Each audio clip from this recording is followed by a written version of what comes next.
Sejauh apa Prabowo dengan draft akademik? Karena sampai per hari ini saya belum membaca, atau kita semua belum membaca draft akademik tentang MBG, dan mungkin yang mengevaluasi MBG itu tidak banyak. Kalau Anda punya masalah yang belum dibongkar, saya bongkar hari ini.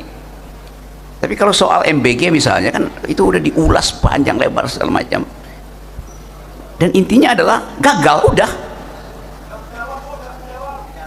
Nggak apa? Kan Anda nggak bertanya. Anda mau saya terangkan siapa di balik MBG itu? Mau? Oke. Untuk ibu-ibu hamil, kita memberi diantar ke rumah. Untuk orang tua lansia, diantar ke rumah. Saya kira di dunia ini adalah suatu prestasi yang membanggakan. Dari segi manajemen, dari segi logistik, dari segi pengendalian, saya kira ini sesuatu yang mungkin harus dicatat sebagai prestasi yang membanggakan kita. Pertanyaan saya sini langsung saja, Bapak. Bagaimana cara menjaga daya kritis mahasiswa di tengah upaya pembungkaman atau kriminalitas pendapat? Lalu terkait tadi, Bung Rocky juga menyampaikan terkait adanya sedikit menyindir tentang ijazahnya Presiden ke-7, yaitu bagaimana respon apa yang Bapak ungkapkan tentang ijazah Pak Jokowi? Apakah perlu menjadi tolak ukur meskipun beliau sudah nggak jadi presiden lagi di negeri yang seharusnya menjadi contoh menjadi contoh untuk negeri ini? Lalu selanjutnya, secara filsafat, bagaimana logika berpikir seorang mahasiswa terkait filsafat dapat digunakan sebagai alat ukur untuk membongkar kebohongan politik publik yang dilaksanakan oleh elitnya politik itu sendiri tanpa terjebak pada narasi kekuasaan atau tekanan politik yang membatasi kebebasan berpikir narasi? Sekian, terima kasih. Terima kasih. Penanya kedua, silakan. Bismillah, selamat siang. Salam kenal, nama saya Bayu Pamungkas. Hari-hari saya bekerja sebagai sopir. Ada dua hal yang ingin saya tanya. Yang pertama tentang MBG. Pertanyaannya adalah, sedekat atau sejauh apa Prabowo dengan draft akademik?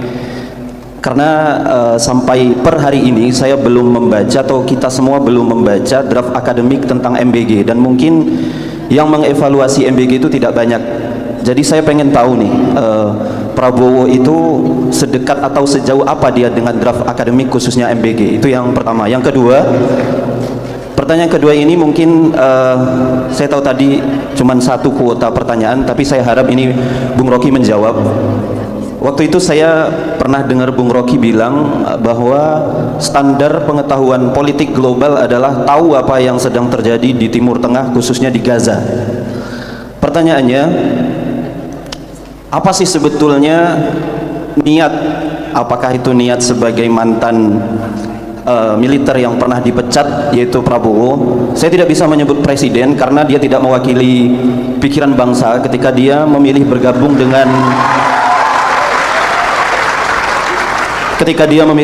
dengan apa ya, tongkrongan global begitu. Jadi adalah ini nggak ada yang matiin mic kan?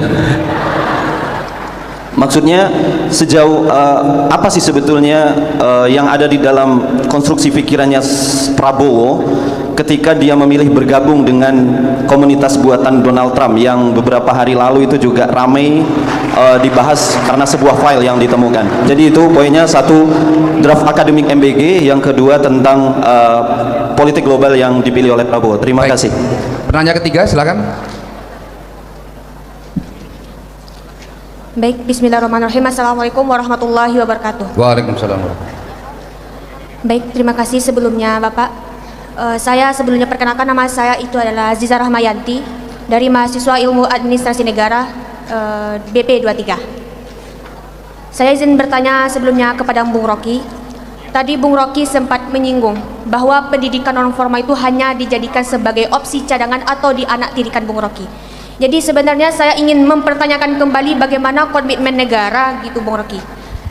Jika dalam Undang-Undang 1945 mengatakan bahwa negara itu mempunyai kewajiban itu untuk mencerdaskan kehidupan bangsa. Tetapi mengapa pendidikan non formal ini justru sering diposisikan sebagai opsi cadangan, Bung Rocky, dan bukan pilar utama dari kebijakan pendidikan nasional itu sendiri? Tapi apakah negara ini sungguh melihat pendidikan non formal ini sebagai alat emansipasi rakyat atau sekedar alat tumbal sulam kegagalan pendidikan formal, Bung Rocky?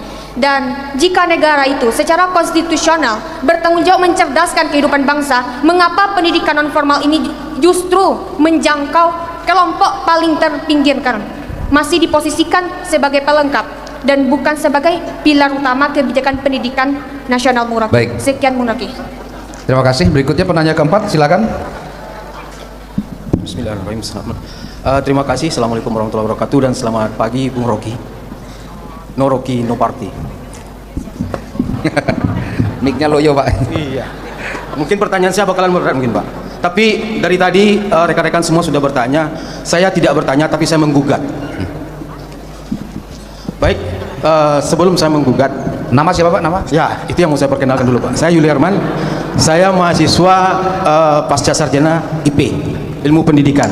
Sehari-hari juga sebagai staf pengajar di Universitas Mahaputra Muhammad Yamin Solo.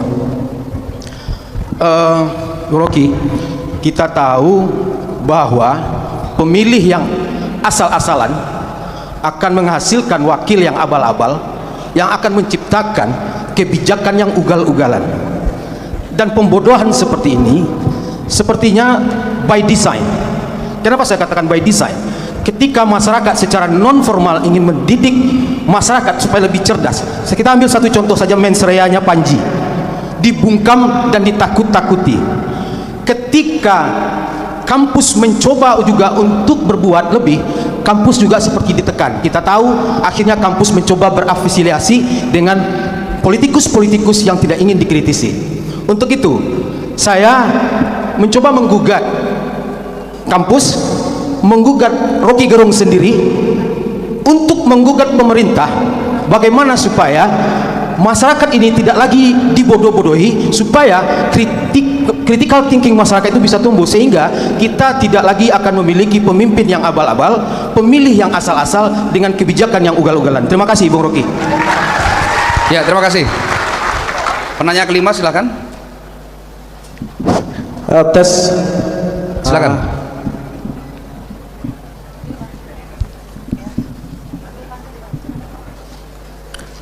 Ya baik. Selamat pagi untuk kita semua. Pagi. Izin memperkenalkan diri. Nama saya Andirian Kamo, asal Papua. Saya sedang berstudi di Universitas Lampung dan sementara ini saya menjabat sebagai Ketua Komunitas Mahasiswa Papua se-Sumatera.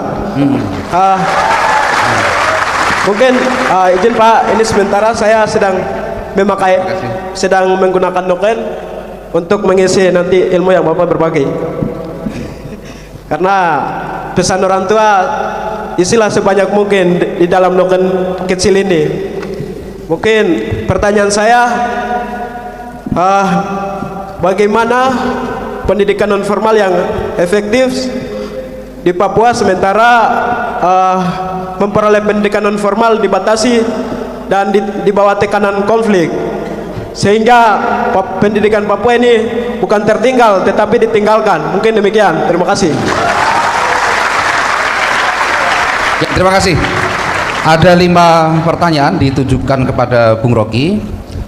Pertama mengenai daya kritis mahasiswa, kemudian yang kedua mengenai pentingnya literasi bagi pemimpin politik, kemudian PN pendidikan non formal sebagai alat emansipasi, dan yang keempat adalah bagaimana agar masyarakat dalam menjalankan program pendidikan non formal tipe informasional, ya tadi menggunakan contoh mensreanya Panji itu, sebagai itu kalau dalam pendidikan non formal itu dikenal sebagai tipe program informasional, di mana masyarakat bertukar ide kepada masyarakat lainnya dengan memperpanjang gagasan, dan itu bagaimana agar masyarakat dapat terbangkit critical thinkingnya.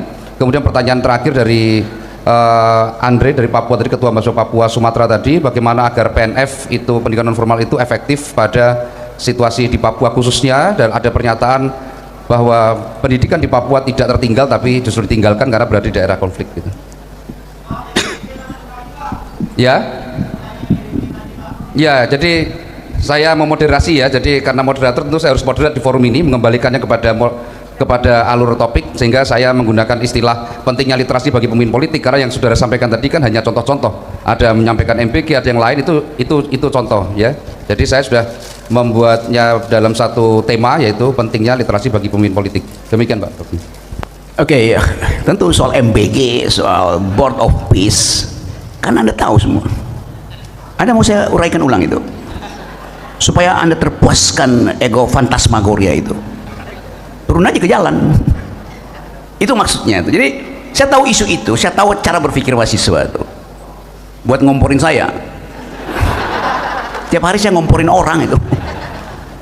Tetapi rasionalitas kita yang harus kita pakai itu bukan isunya. Kalau Anda punya masalah yang belum dibongkar, saya bongkar hari ini. Tapi kalau soal MBG misalnya, kan itu udah diulas panjang lebar segala macam. Dan intinya adalah gagal, udah. Nggak apa? Kan Anda nggak bertanya. Anda mau saya terangkan siapa di balik MBG itu? Mau? Oke. Anda pernah baca majalah Tempo nggak? Ya udah, ada di situ jawabannya. Coba efisienkan pertanyaan itu.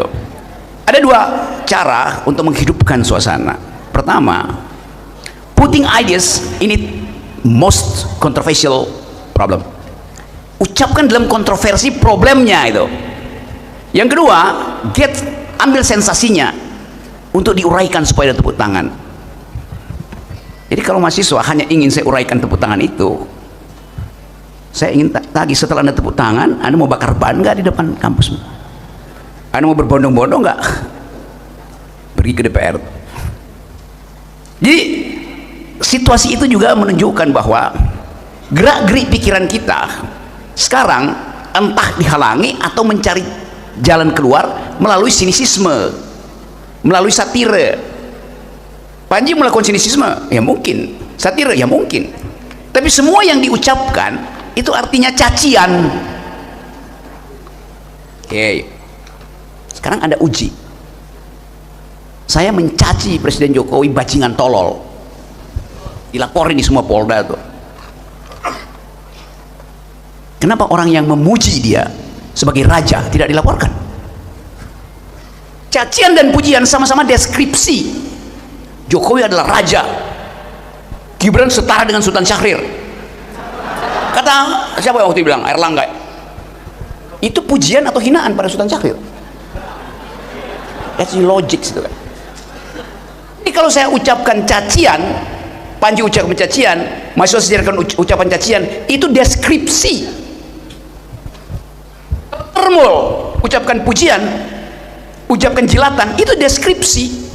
Kenapa yang deskripsi negatif diperkerakan, deskripsi yang positif tidak diperkerakan? Nah, dua-duanya statusnya deskripsi. Itu yang mesti dibongkar itu. Jadi selalu mesti bersiap, ajukan cacian, caci aja. Tapi karena takut caci kan, karena Anda pasti masih ada 600 teman-teman Anda yang ada di penjara, yang setiap kali saya komunikasi dengan komunitas untuk membela. Kami iya ambil resiko itu, berjuang tuh ada resikonya tuh, dengan cengeng itu. Ya Rocky Gerung nggak bakal ditangkap karena dia bermain di tingkat elit. Nah itu picik pikirannya tuh. Ya kalau begitu semua bermain di tingkat elit dong. Jadi inti dari kecermatan akademis adalah ajukan dalil, backup dengan logika supaya Anda selamat. Kalau saya caci, Rocky Gerung tidak pernah mencaci Prabowo sama dengan dia mencaci Jokowi. Ada di sosial media. Padahal baru tadi pagi saya hajar soal pendidikan. Jadi kalau saya tanya, berarti saya mesti mencaci Pak Prabowo sama dengan saya mencaci Pak Jokowi? Harus dong. Oke. Saya mencaci Pak Jokowi karena dia bikin kesalahan IKN. Saya mencaci Pak Jokowi karena dia membuat undang-undang omnibus. Saya mencaci Pak Jokowi karena dia memakai anggaran negara untuk jalankan WUS itu. Nah, lakukan hal yang sama. Oke, saya mencaci Pak Prabowo karena dia membuat IKN. Saya mencaci Pak Prabowo karena dia bikin WUS. Saya mencaci Pak Prabowo karena dia bikin omnibus law. Sama kan? Sama. Sama nggak? Pertanyaan, yang bikin omnibus law siapa?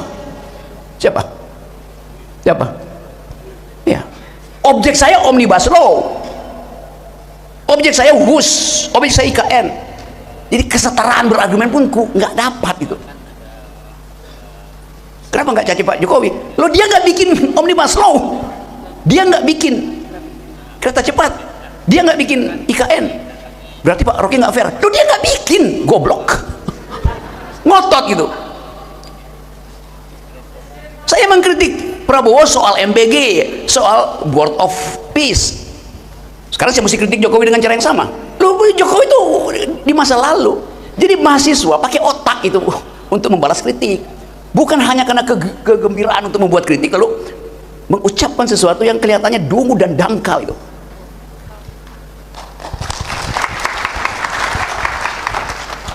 Kenapa? Karena fantasmagoria.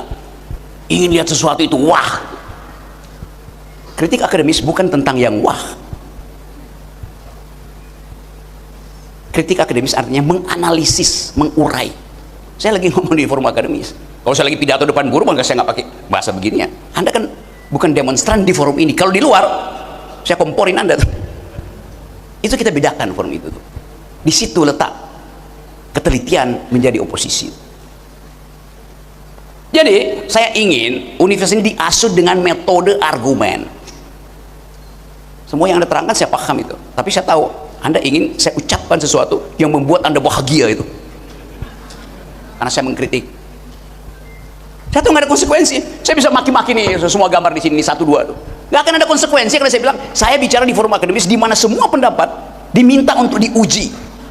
Kalau saya bicara di luar kena deli. Karena KUHP bilang tidak boleh menghina presiden, tidak boleh menghina wakil presiden, tidak boleh pejabat. Saya bilang saya mau lawan itu dengan argumen di dalam kampus. Kenapa? Nggak boleh. Karena itu adalah bapak kita. Oke.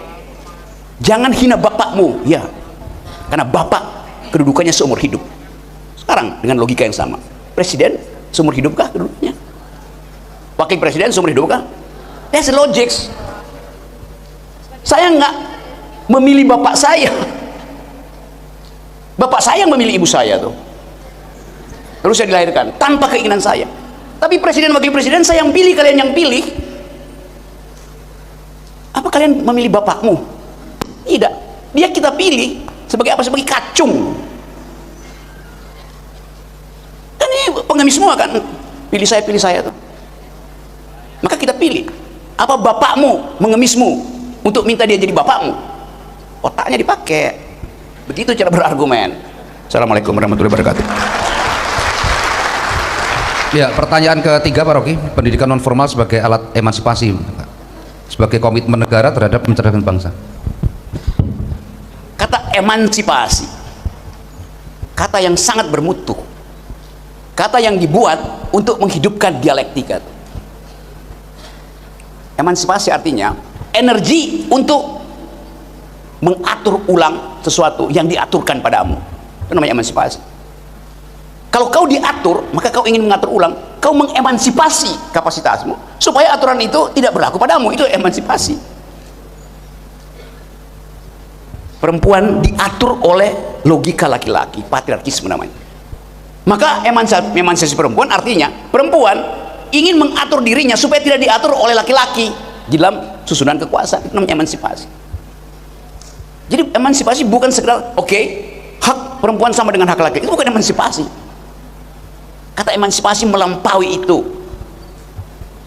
Kalau saya bicara di sini dengan cara yang logis, koheren, saya memakai grammar laki-laki, yaitu ingin memenangkan perdebatan.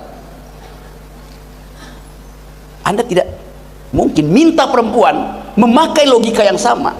Kenapa?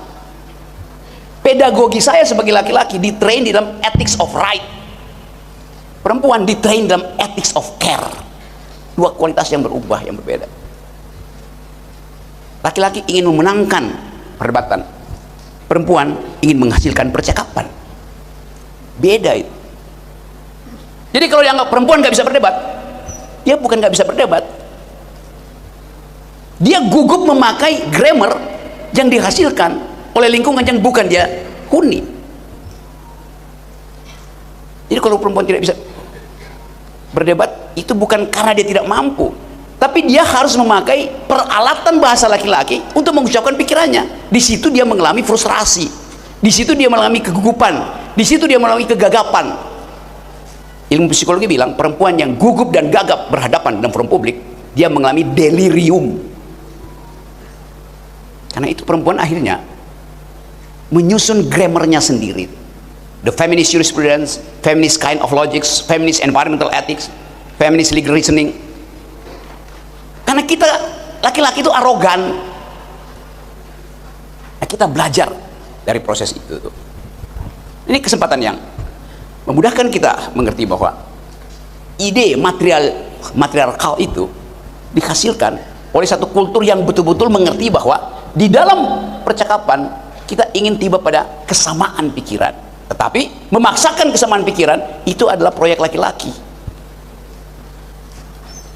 Harus sama pikirannya buat apa? Demi persatuan. Oke. Nah, itu Pak Jokowi terus begitu kan. NKRI harga mati. Demi persatuan, tidak boleh ada perbedaan. Loh, negeri ini didirikan karena ada perbedaan. Jadi logikanya, karena ada perbedaan diperlukan persatuan. Jangan dibalik, demi persatuan tidak boleh ada perbedaan. Ontologinya ada perbedaan, solusi epistemiknya adalah persatuan.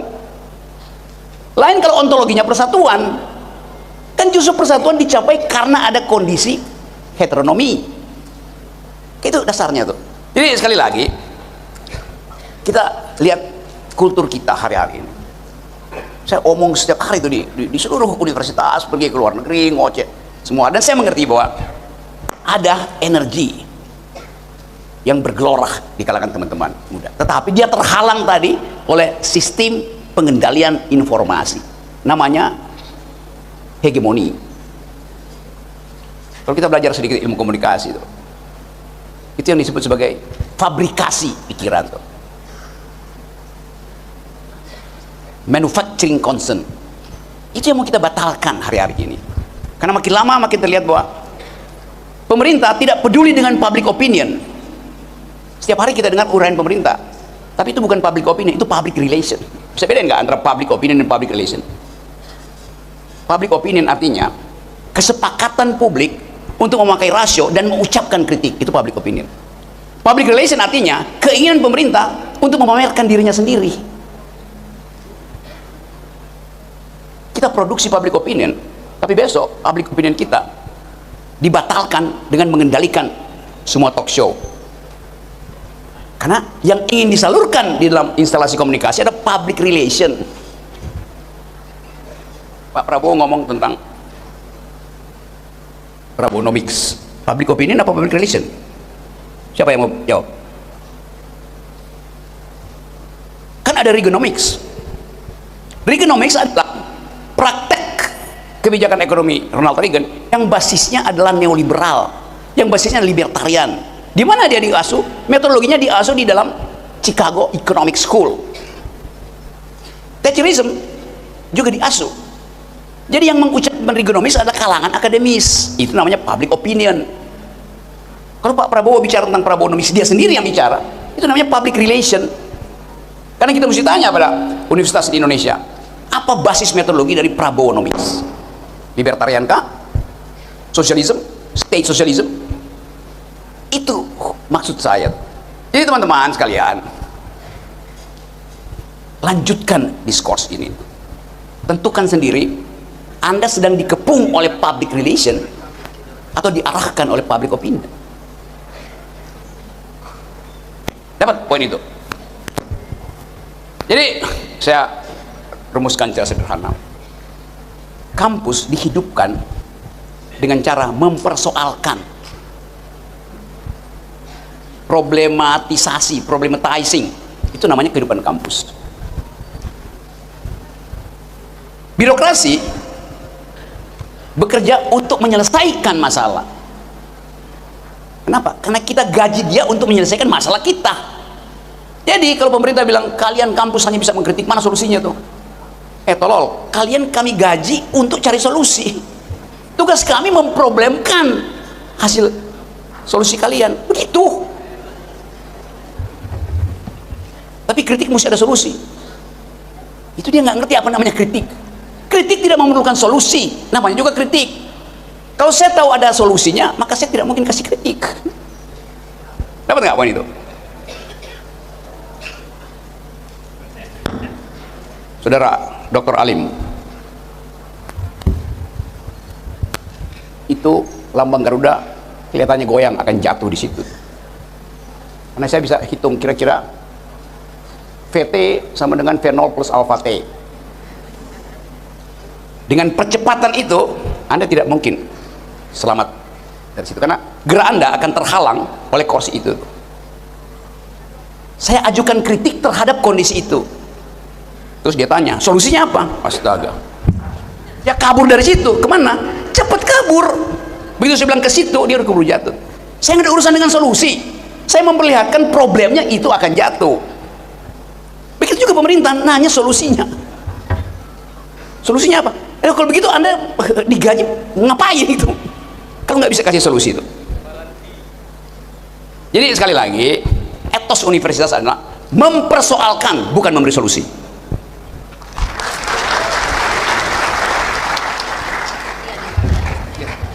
Yang belum dijawab tentang Papua, Pak. Papua. Kawan Papua. Papua ini problem laten pada NKRI. Satu waktu saya ngajar di New York, Amerika. Bisa ngajar, kasih seminar. Datang dua anak muda. Pak Rocky, kami tahu Pak Rocky ada di Amerika. Boleh nggak kami cerita sesuatu? Oke, cerita aja. Dia bilang begini, saya dari Aceh, teman saya dari Papua. Menurut Pak Rocky, siapa yang lebih dulu merdeka, Aceh atau Papua? Dia akademisi, tapi dia tahu bahwa solusi Papua adalah merdeka, solusi Aceh adalah merdeka. Dia pelajari sejarah, dia tahu bahwa hak self determinasi dijamin oleh PBB itu. Maka dia bongkar sejarah Aceh, dia bongkar sejarah Papua. Kalau kita lihat Papua, Papua mengalami yang disebut oleh seorang peneliti dual nationalism, dua jenis nasionalisme. Nasionalisme Papua terhadap Jawa dan nasionalisme Papua terhadap penindasan. Itu nggak dimengerti oleh pemerintah Indonesia, maka dikirim senjata ke situ. Beberapa pejabat mengerti itu, maka mulai ada pendekatan sosial. Tapi selama paradigmanya adalah NKRI harga mati, pertanyaannya mati di harga berapa di Papua? Noken tadi, lambang semua jenis polio. Noken itu bisa dipakai untuk bawa surat suara. Noken bisa dipakai untuk menyimpan perbekalan. Noken itu simbol sempurna dari Papua. Satu waktu saya naik gunung Siklop di Papua. Gunung itu ada di mana tadi anak Papua tuh? Di belakang Bandara Sentani, bisa saya lihat. Saya prediksi gunung segitu mah ya paling lama 4-5 jam, karena saya hitung-hitung paling 2000 meter gunung itu. Saya udah naik Himalaya sampai ketinggian 6500. Saya udah naik gunung Elbrus di Eropa, gunung es tertinggi di Eropa tuh tinggiannya 6000. Saya udah pernah alami suhu minus 20 udah. Jadi saya hitung gunung itu paling 4-5 jam. Maka saya bilang oke, saya mau naik gunung itu. Akhirnya saya tiba setelah 18 jam. Karena arogansi saya, buat saya pernah naik gunung-gunung di dunia, maka saya anggap gunung itu kecil. Tapi arogansi saya membatalkan keinginan saya untuk menikmati gunung Siklop itu. Karena saya mengandaikan gunung itu di mana-mana ada jalan, ternyata gunung itu nggak ada jalannya, maka saya merangkak di antara akar kayu. Jadi Anda bayangkan bahwa pengalaman Anda pas event bisa berbeda karena Anda dimanipulasi oleh kesoktahuan Anda, oleh keinginan Anda. Papua juga begitu akhirnya. Pemerintah pusat menganggap Papua itu gampang, otsuskan. Padahal di dalam masyarakat Papua ada local wisdom. Bikin dia jadi food estate. Lalu Bahlil dengan gembira karena mendempetkan identitasnya dengan kepapuaan, dia bikin pabrik pupuk di situ, Bintuni. Sekarang ada kasus, dia pindahkan itu ke Merauke. Padahal sumber untuk bikin pabrik itu ada di Bintuni. Kenapa di Merauke yang mesti sumber energi yang mesti ditarik 200 km lagi? Berarti ada pipa lagi tuh. Kita mulai berpikir, jangan-jangan dimanipulasi supaya ada proyek baru tuh. Di situ kita mulai berpikir ulang kan. Jadi bahkan ketika diputuskan ada food estate di Papua, kita bertanya, oke, buat siapa food estate itu? Buat orang Papua? Enggak, orang Papua makan sagu. Artinya Papua dieksploitasi untuk kepentingan mereka yang punya modal mengeksploitasi Papua itu. Boleh nggak? Boleh aja, tetapi minta izin pada burung di Papua, ular di Bintuni, masyarakat adat. Hutan Papua itu, coba saya ingat pengetahuan saya, Papua itu luas hutannya 37.000 hektar, 37 juta hektar. 80% adalah hutan primer. Di dalam 80% hutan primer itu ada 200 jenis mamalia, ada 600 jenis vegetasi, ada 1.200 jenis serangga, ada 500 masyarakat adat. Itu yang kita sebut ekologi dari hutan Papua itu. Sekarang food estate datang ke situ. Sudahkah negara meminta izin pada 1.200 unggas, pada 400 jenis mamalia, pada 2.000 jenis serangga? Karena mereka yang memiliki hutan itu. Hak burung kasuari untuk bertelur, hak ular untuk memangsa tikus. Itu kan ekologi. Tiba-tiba bikin food estate. Sudahkah bertanya pada masyarakat adat di situ, the indigenous people, sebagai pemangku kultur dari bumi Papua? Omnibus Law bilang nggak perlu. Yang bikin omnibus siapa? Jadi itu yang saya maksud, critical point of view. Kita bisa bongkar semua hal di sini nih, dengan mempergunakan nalar yang sehat supaya kita nggak dianggap sentimen. Kita nggak sentimen, tapi kita mau bongkar. IKN juga begitu aslinya. Jadi sekali lagi, Papua akan panjang soalnya, karena mulai terjadi eskalasi global politics. Kita tahu Papua ada uranium di situ tuh. Siapa yang butuh uranium? Indonesia. Pasti Indonesia butuh uranium. Buat apa? Buat nuklir. Bahaya nuklir? Tidak. Buat pendidikan bagus, buat kesehatan bagus, buat energi bagus. Yang bahaya kalau nuklir itu diproliferasi, diperkaya, lalu mutunya dinaikkan untuk bikin senjata nuklir. Itu yang bahaya. Siapa yang punya ambisi punya senjata nuklir? Cina pasti punya ambisi, Rusia pasti punya ambisi. Jadi konsekuensinya apa? Begitu banyak orang yang mengincar Papua untuk gali uraniumnya, karena persiapan Perang Dunia Ketiga. Kan gampang baca itu. Jadi Papua bukan sekedar ada unsur-unsur ketegangan etnis, ketegangan politik, ada unsur global security di situ. Nah, membaca itu memerlukan metode berpikir, itu intinya tuh. Jadi sekali lagi, saya selalu anggap bahwa di forum akademis semacam ini kita maksimalkan kemampuan kita untuk mengusut secara logis, mengintip isu politik, mempersoalkan potensi eksploitasi kapitalisme di situ, tapi dalam suhu pembicaraan akademis. Lain kalau saya diundang talk show berhadapan dengan termul-termul dungu itu, lain. Kan saya berhadapan dengan kalian tuh yang mau supaya Universitas Negeri Padang ini jadi simbol dari kecerdasan di Indonesia bagian barat. Saya buka kesempatan satu penanya dari dosen. Ini penanya terakhir di depan saya. Ya, silakan.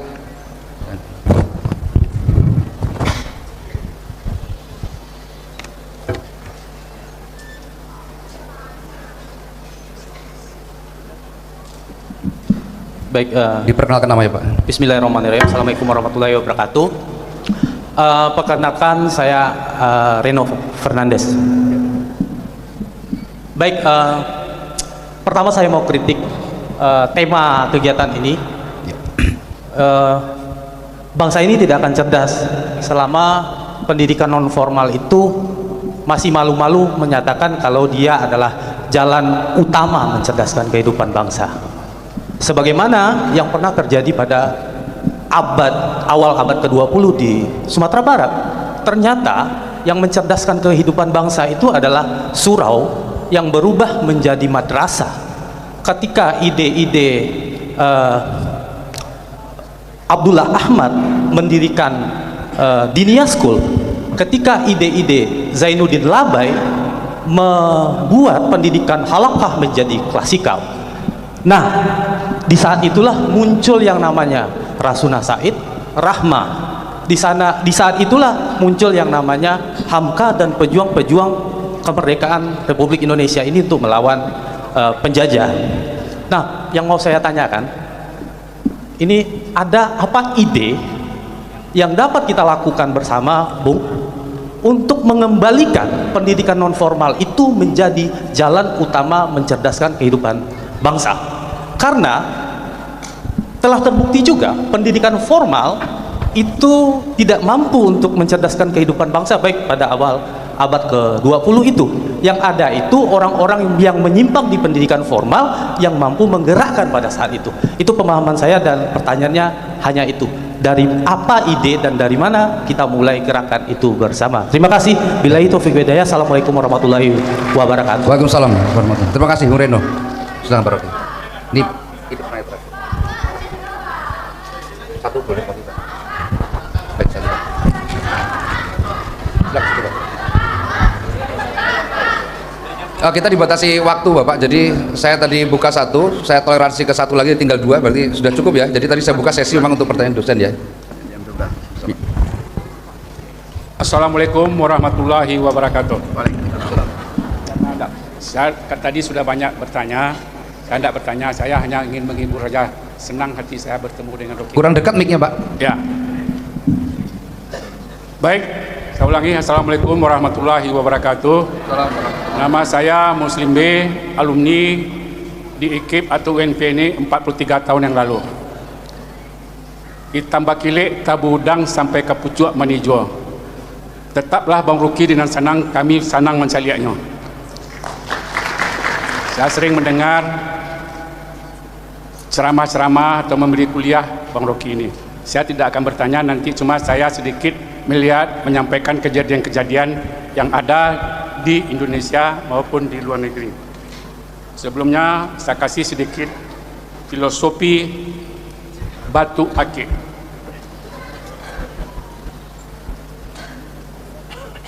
Hiburan ya, karena tadi sudah banyak bertanya.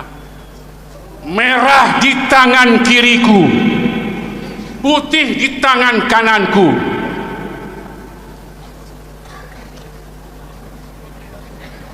Merah putih dadaku. Saya ulangi, saya sudah 43 tahun lebih tamat dari sini, dan juga tamatnya terlambat. Saya ulangi, merah di tangan kiriku, putih di tangan kananku, merah putih dadaku. Merah tanda berani, putih tanda suci. Sebagai kita umat manusia minimal punya 3 keberanian atau 5 keberanian. Berani meninggalkan zona zaman.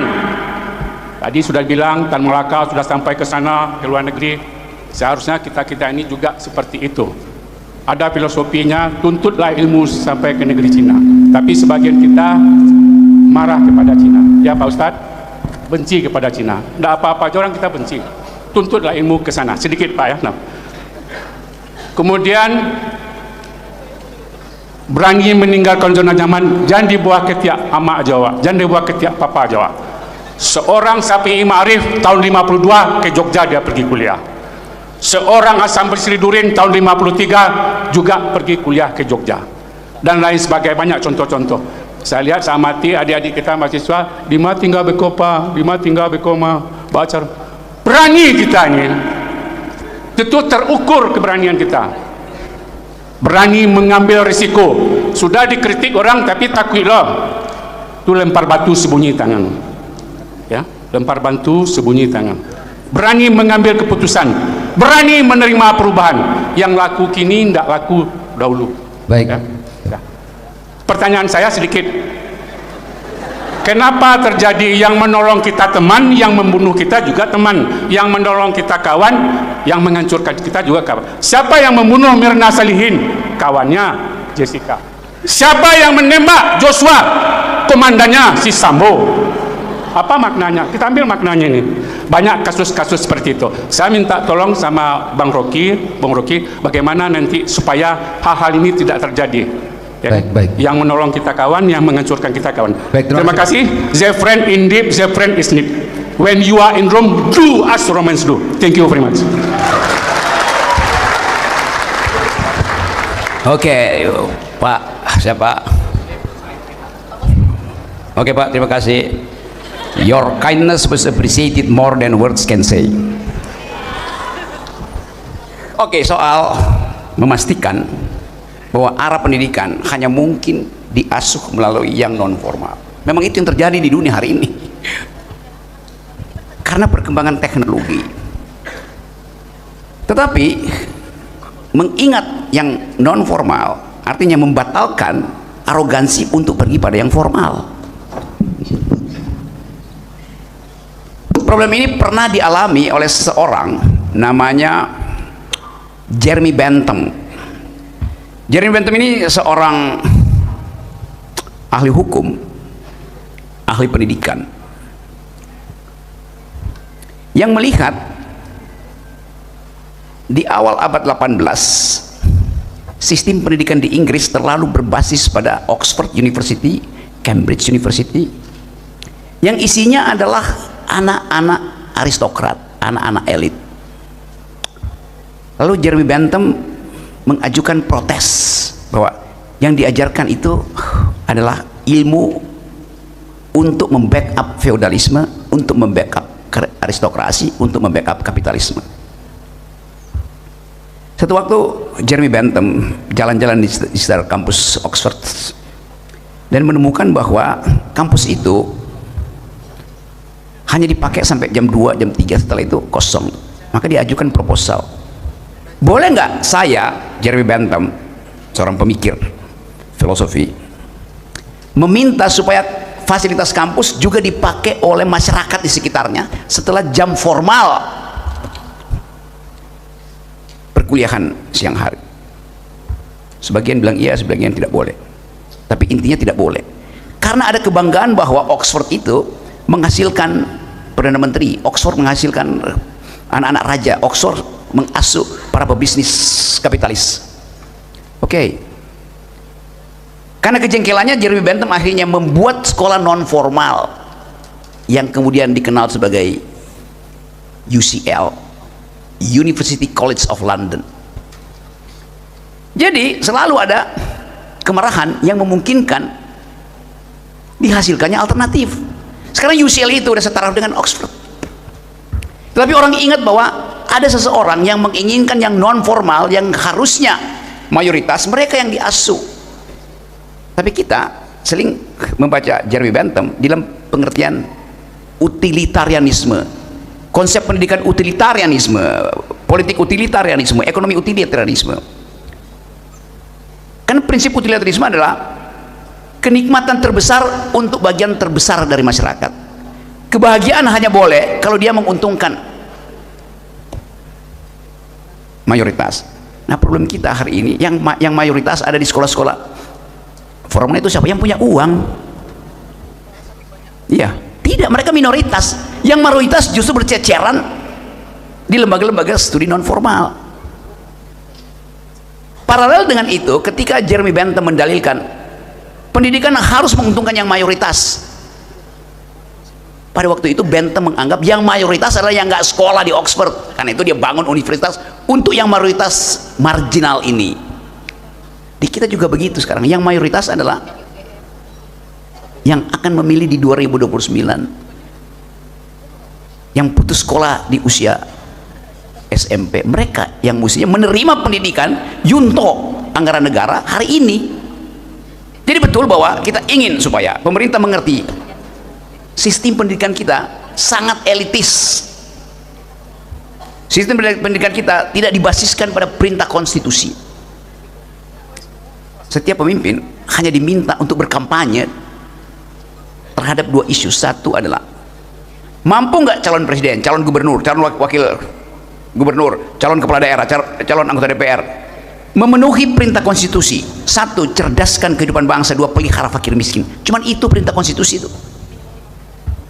Jadi itu dalilnya kenapa pertemuan ini menjadi sangat relevan untuk mengajukan dalil baru bahwa perintah konstitusi tidak terlaksana akibat kelakuan para birokrasi.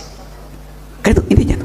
Jadi sekali lagi saya senang bahwa saya bisa ucapkan itu di sini dalam kejujuran, dalam persahabatan akademis itu.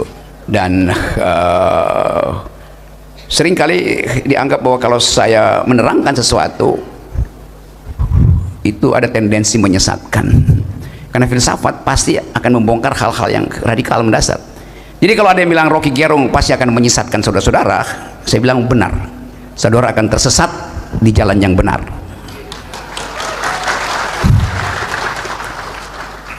Oke, terima kasih sekali lagi. Saya masih ada kegiatan kecil, jadi kita mungkin akan bertemu satu waktu nanti. Dan terimalah salam persahabatan saya, Infantunio.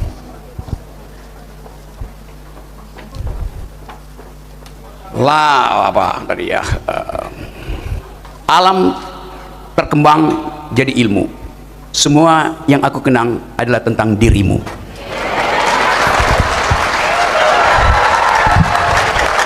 Baik, terima kasih Pak Rocky Gerung. Kita berikan tepuk tangan gemuruh untuk Pak Rocky Gerung.